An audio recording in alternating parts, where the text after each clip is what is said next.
Hindi napigilan ng ilang mga nasunugan ng papaiyak matapos tupukin ng apoy ang kanilang tinitirhan sa Fugoso Street sa Santa Cruz, Maynila. Nagsimula ang sunog alas 11:23 ng umaga. Ayon sa biktima na si Amalia, sigurado siyang hindi jumper ang pinagmula ng sunog kahit dikit-dikit ang kanilang mga bahay.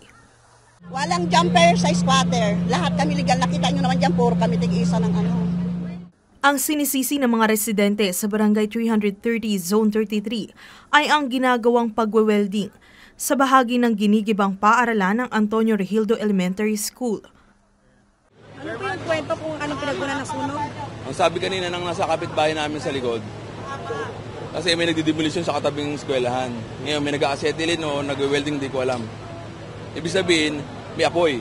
May gumagamit sila ng apoy. Ngayon, sabi ng kapitbahay sa likod, tumatalsik na raw yung mga baga, kinakanampag nila parang hindi raw umaaksyon.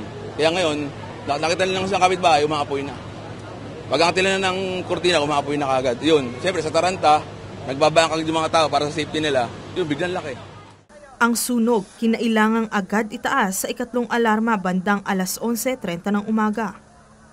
Raise natin ng third alarm kasi nakita nyo naman mga light materials yan. Kaya nag-raise tayo ng alarm para dumami yung resources natin na makaresponde at magbigay ng tubig.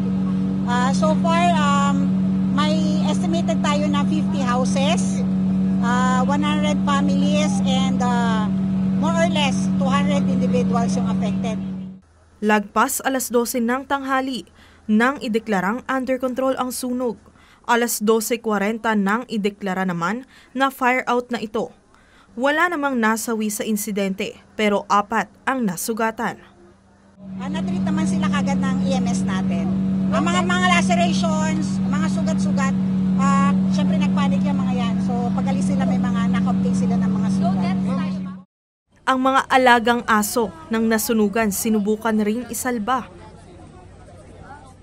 Gusto raw ng mga residente na pagbayarin ang school dahil sa insidente. Ang mga biktima ay susubukan ng barangay na mailipat muna sa isang tent para doon muna sila pansamantala. Sabi po sa akin ng mga tao na apektuhan, kailangan daw po talagang pagbayaran nila yung naperwisyo nila.